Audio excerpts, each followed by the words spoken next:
வெற்றி துளசி சீரியலில் இப்போ ஒரு எக்ஸ்ட்ரானரியான எபிசோட் வந்திருக்குன்னே சொல்லலாம். ஃபுல் அண்ட் ஃபுல் வெற்றி துளசி மட்டும்தான் வராங்க. மிஸ் பண்ணாமல் ஃபுல்லோடையும் கேளுங்க. இந்த வீடியோ பிடிச்சிருந்துச்சுன்னா லைக் பண்ணி நம்ம சேனல் கண்டினியூ ஆதரவு வந்து தாங்க. நம்ம துளசி சொன்ன மாதிரியே ஒரு பேப்பர் எடுத்துகிட்டு வெற்றி வந்து அவங்க அக்கா கையில் வந்து கொடுக்குறாங்க. பார்த்தியா அக்கா, அவரே வேணான்ட்டாங்க. நிச்சயம் பார்த்து நீயா ஒரு நல்ல முடிவு எடுங்கிற மாதிரி சொன்னோன்னே வீட்டில் இருக்கிற எல்லாரும் வெறும் பையிலே வந்து கொடுத்துட்டான். அப்படி இருக்கிற சூழ்நிலையில் நீ என்னத்துக்கிட்ட யோசிக்கிற? உன்னை வேணான்னு சொல்லி தூக்கி எறிஞ்சவனை நீ வேணான்னு சொல்லி தூக்கி எறியறதுக்கு எவ்வளோ நேரம் ஆக போதுங்கிற மாதிரி தீபாவை உசுப்பேத்துறாங்க. ஃபஸ்ட் எடுத்தோன்னே வந்து நார்மலாக யோசிச்சுட்டு இருந்தவங்க என் வாழ்க்கை போயிடுச்சுன்னா என்ன பண்ணுவேங்கிற மாதிரி சொல்கிறப்ப கடுப்பாயிட்டாங்க. அங்கே இருக்கிற சுற்றி இருக்கிற எல்லாரும் பாட்டிலேருந்து கண்ணாப்பினான்னு சத்தம் போட்டதுனால கோவப்பட்டு கையெழுத்து போடுறேன், நாளைக்கு காலையில் அவர் மூஞ்சில் நான் விட்டெறிகிறேங்கிற மாதிரி சொல்லிவிட்டு தீபா மட்டுக்கு போகிறாங்க. இந்த தகவலை வந்து துளசிக்கிட்ட வந்து சொல்கிறாங்க நம்ம வெற்றி. மேடம், நீங்கள் இது மாதிரி திட்டம் போட்டீங்க, கடைசியில் என்ன தெரியுமா நடந்துச்சு அப்படின்னு சொல்லி நடந்த விஷயத்தெல்லாம் சொன்னோன்னே சரிப்பா, நான் பார்த்துக்கிறேன். உங்களுக்கு மீடியாவில் யாரையாவது தெரியுமா? தெரியும் மேடம். ஏன், என்ன அர்த்தம்? நீங்கள் மாட்டுக்கும் நடந்த விஷயத்தை எல்லாத்தையும் அப்படியே வந்து ஓப்பனாக வந்து சொல்லிடுங்க. காலையில் எல்லாருமே வந்தாங்கன்னு வச்சுக்கிங்க, நடந்த விஷயத்த நம்ம ஈஸ்வரமூர்த்தியும் அபிராமி கூட மாற்றி சொல்லிடுவாங்க. அதுக்கப்புறமேட்டுக்கு அவங்களால என்ன பண்ண முடியும்? கரெக்டு தான் மேடம், சூப்பராக வந்து லாபகரமாக திட்டம் போட்டுட்டீங்க.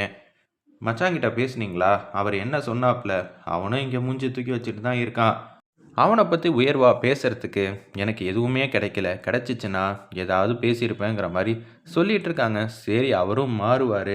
ஈஸியாக கிடைச்ச வாழ்க்கையை தூக்கி எறியறதெல்லாம் ரொம்பவே கஷ்டம்தான் அப்படின்னு சொல்லி யோசிச்சுட்டு இருக்கிறப்ப, என்னம்மா தீபா, கையெழுத்து போட்டுட்டியா அப்படின்னு சொல்லி ஈஸ்வரமூர்த்தி கேட்ட உடனே கையெழுத்து போட்டுட்டேன்ப்பா. இவ்வளோ நேரம் நான் கொஞ்சம் தெளிவு இல்லாமல் தான் இருந்தேன், ஆனால் இப்போ நான் தெளிவோடு தான் இருக்கேன். என்னப்பா, நீங்கள் ஏதாவது வேலை பார்த்தீங்களா இல்லையா அப்படின்னு சொல்லி துளசி வந்து கேட்குறாங்க. மேடம், நீங்கள் சொன்ன மாதிரியே வந்து செஞ்சுட்டேன் மேடம். ஆனால் என்ன செய்யறதுன்னு தெரில. டிவியை போட்டால் தானே இவங்க எல்லாருக்கும் தெரியும். அது கூட தெரியாமல் இருக்கீங்களே. ஆமாம் இல்லை, சரி காலையில் டிவியை பார்க்கலாம் அப்படின்னு சொல்லி வெற்றி வந்து டிவியை வந்து ஆன் பண்ணுறாங்க. இப்போ தான்ப்பா நிம்மதியாக சந்தோஷமாக டிவியை வந்து பார்க்க போகிறேங்கிற மாதிரி அந்த இடத்துல ஈஸ்வரமூர்த்தி வந்து கேஷுவலாக டிவியில் வந்து உட்காடுறாங்க. அப்பன்னு பார்த்து தீபாவுக்கு நடந்த விஷயத்தை எல்லாத்தையும் டிவியில் வந்து சொல்கிறாங்க. என்னம்மா இது, இப்படியெல்லாம் வந்து நடக்குது அப்படின்னு சொல்லி ஈஸ்வரமூர்த்தி வந்து கடுப்பாயிட்டாங்க. ஈஸ்வரமூர்த்தி குடும்பத்தை வந்து பிரிச்சுட்டாப்புல, அது இதுன்னு சொல்லி சொல்லிக்கிட்டு இருக்காங்க. என்னம்மா, இப்போ தான் ஒரு நல்ல பேர் கிடச்சி நான் தான் வந்து போட்டியில் ஜெயிக்கிற மாதிரி தெரியுது, இப்போன்னு பார்த்து குடும்பத்தை பிரிச்சுட்டேங்கிற மாதிரி டிவியில் வந்தால் நல்லாவா இருக்கும் அப்படின்னு சொன்னோன்னே, ஏங்க இதெல்லாம் யார் பார்த்த வேலை? டே வெற்றி, இதெல்லாம் உன்னோட வேலை தானடா அப்படின்னு சொன்னோன்னே, அம்மா இந்த விஷயத்தில் என்னோட வேலை இருக்கா இல்லையான்னு உனக்கு தெரியும், தேவையில்லாமல் ஏன் மேலெல்லாம் பழி தூக்கி போடாதன்னு சொல்லி வெற்றி வந்து நாடகாடிக்கிட்டு இருக்காரு. வேற எப்பட்றா இதெல்லாம் டிவியில் வந்துச்சு அப்படின்னு சொல்லும்போது மீனாட்சி வந்து மாட்டி விட்றாங்க.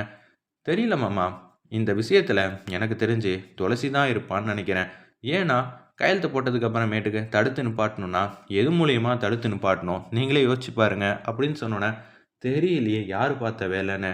மாமா, இன்னொரு விஷயம் நான் சொல்கிறேன், என் மேலே காரணம்னு சொல்லி எல்லாம் சொல்லிகிட்டு இருக்கீங்களே, வெற்றி நேத்தி யார்கிட்டயாவது ஏதாவது பேசிட்டு வந்திருப்பாப்புல, அதனால கூட நடந்திருக்கும் அப்படின்னு சொல்லும்போது, சுற்றி யார் இருக்கா என்ன இருக்கான்னு பார்க்க மாட்டியாடா அப்படின்னு சொல்லி வெற்றியை வந்து நம்ம துளசி மாட்டி விட்டோன்னே, என்ன மேடம் உங்ககிட்ட பந்து வந்துச்சுங்கிறனால என் மேலே தூக்கி போடுறீங்களே, இதெல்லாம் நியாயமா அப்படின்னு சொல்லிட்டு இருக்காங்க. தெரியலப்பா, நானா காரணம்லாம் இல்லை, எப்படி தெரிஞ்சிச்சின்னு தெரில. அவங்களுக்கு என்ன நியூஸ் கிடைக்கிறது என்ன பெரிய விஷயமா? யார்கிட்ட வந்து வாங்கினாங்கன்னு யாருக்கு தெரியும் அப்படின்னு சொல்லிட்டு இருக்கிறப்ப, இதே மாதிரி தான் நம்ம வீட்டில் பணம் இருந்தப்போ கூட ஏகப்பட்ட பேர் வந்தாங்க, அதுக்கு நான் தான் காரணம்னு சொன்னால் எப்படி மாமா இதெல்லாம்? நம்ம வீட்டில் இருக்கிறவங்களே வந்து யாரும் இப்படியெல்லாம் காரணமாக இருக்க மாட்டாங்க அப்படின்னு சொல்லிட்டு இருக்காங்க. சரி, இந்த விஷயத்த முதல்ல ஆரப்படுவோம். என் பொண்ணு வாழ்க்கையில் நல்ல காலம் பிறந்துருச்சுன்னு நினச்சேன், அதுக்குள்ளேயே இப்படியெல்லாம் ஆயிடுச்சு. அபிராமியும் பாட்டியும் வந்து பேசுகிறாங்க. பேப்பரை வந்து அப்ளை பண்ணிடுவோம், அடுத்தது எல்லாத்தையும் வந்து பார்த்துக்கலாம். நல்லா அப்ளை பண்ணுவேன், அதுக்கப்புறமேட்டுக்கு என்ன சும்மா கிளின்னு கிளிப்பாங்க. இது எல்லாம் ஆதாரம் புரியுமா அவங்கக்கிட்ட வந்து போயிடும்.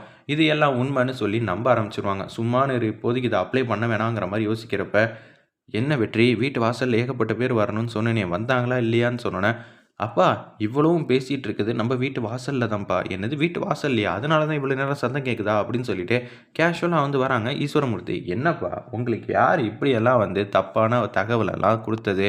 உங்கள் பொண்ணும் உங்கள் வீட்டில் இருக்காங்க. அது மட்டும் இல்லாமல் நேத்தி உங்கள் சம்மந்தி வீட்டில் போய் சத்தம் போட்டு வந்திருக்கீங்க. நேத்தி எங்கள் சம்மந்தி வீட்டில் ஒரு சின்னதாக ஒரு நிகழ்ச்சி இருந்துச்சு, அதுக்கு நாங்கள் போயிட்டு வந்தோம். தீபா கொஞ்சம் நாள் எங்கள் வீட்டில் தங்கியிருந்தா நல்லா இருக்கும்னு சொல்லிட்டு தான் தீபா இங்கே வந்திருக்கா. அதை விட்டுட்டு பொண்ணு மாப்பிளையும் பிரிஞ்சிட்டாங்க, விவாகரத்து பண்ண போகிறாங்கன்னு சொல்லி தேவையில்லாமல் இது மாதிரிலாம் பரப்பாதீங்க. அப்படியெல்லாம் ஒன்றும் இல்லை.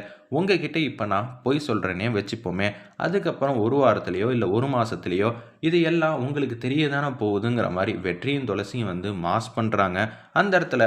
ஆமாங்க, அப்படி இருக்கிற சூழ்நிலையில் இது எல்லாமே பொய் தான் அப்படின்னு சொல்லிடுறாங்க. இன்னும் ஒரு வருஷத்துக்கு அப்படியெல்லாம் எதுவும் நடக்காத அளவுக்கு நான் பார்த்துக்கிறேங்கிற மாதிரி வெற்றி வந்து வாக்குறுதி கொடுக்குறாங்க.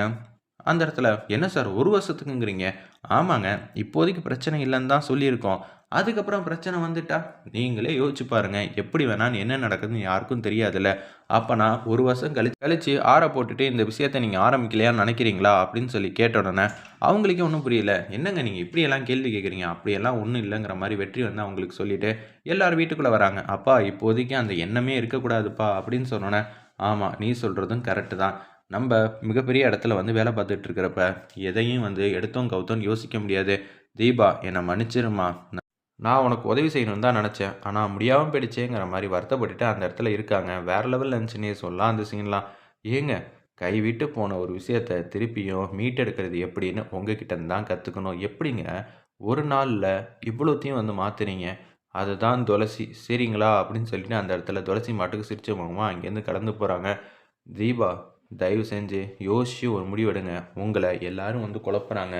உங்களுக்கு இந்த வாழ்க்கை வேணுமா? வேணாமான்னு நீங்க தான் யோசிக்கணும் அப்படின்னு சொல்லிட்டு, தீபாட்ட ஒரு செகண்ட் பேசிட்டு அங்கேருந்து போக ஆரம்பிச்சிடுறாங்க. அந்த இடத்துல, "ஏன்டி உன் மனச கினச வந்து மாத்திராதடி. ஆல்ரெடி உன் மனச மாத்துறதுக்குள்ள நாங்க பட்ட பாடு இருக்கே. இப்ப திருப்பியும் மொதலேருந்துனா நாங்க என்ன பண்ணுவோம்? ஏது பண்ணுவோங்கிற மாரி யோசிச்சுட்டு இருக்காங்க ஒட்டுமொத்த குடும்பமும். என்ன பண்ணுறதுன்னு தெரிலங்கிற மாதிரி இருக்கிறப்ப நம்ம துளசியும் வெற்றி ரூம்குள்ளே வந்து பேசிகிட்டு இருக்காங்க. மச்சாங்கிட்ட வந்து பேசுங்க திருப்பியும் ஏதாவது ஒரு ஏற்பாடு வந்து பண்ணுங்க வேலைக்கு அப்படின்னு சொல்லி அந்த இடத்துல யோசிக்கும்போது பார்த்துக்கலாம்ப்பா பொறுமையாக வந்து காய் நவுத்துவோம் எடுத்தோம் கவுத்தோன்னு அடுத்தடுத்தது எதுவும் செய்யக்கூடாதுங்கிற மாதிரி திங்க் பண்ணிகிட்டு இருக்காங்க. அந்த இடத்துல நம்ம வெற்றியும் துளசியும் அல்டிமேட்டாக இருந்துச்சுன்னே சொல்லலாம் அந்த சீன்லாம். அதுக்கப்புறமேட்டுக்கு நம்ம லட்சுமி குடும்பத்தை வந்து காட்டுறாங்க. கேஷுவலாக வந்து முருகன் வந்து அவங்க பக்கத்துலேயே வந்து உட்காந்துட்டு இருக்காங்க.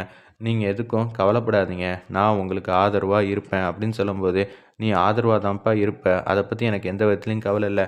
பார்த்துக்கப்பா அப்படின்னு சொல்லி அவங்களும் வந்து சந்தோஷமாக வந்து பேசிகிட்டு இருக்காங்க. நீ உன் மனைவியை வந்து பாரு. அவளும் எத்தனை நாளைக்கு தான் இங்கேயே இருப்பா. நீ கொஞ்சம் அவளை வெளியில் கூட்டிகிட்டு போயிட்டு வாங்குற மாதிரி நம்ம லட்சுமி அம்மா சொன்னோன்னே அப்படியே வெளியில் போகலான்ட்டு இருக்காங்க. ஏங்க நீங்க அடுத்தது என்ன பண்ணலான்னு இருக்கீங்கங்கிற மாரி கேட்குறாங்க அவங்க ஒய்ஃப். ரேவதி தெரியல நான் என்ன செய்ய போறேன்னு. இந்த குடும்பத்த எப்படி இருந்தாலும் அடுத்த கட்டத்துக்கு கொண்டு போயிடுவேன். அது மட்டும் தெரியுது. எந்த வழின்னு தெரியாம யோசிச்சுட்டு இருக்கேன்னு அவர் முருகன் வந்து பேசுற மாரி காட்டுறாங்க. வெயிட் பண்ணி பார்ப்போம்.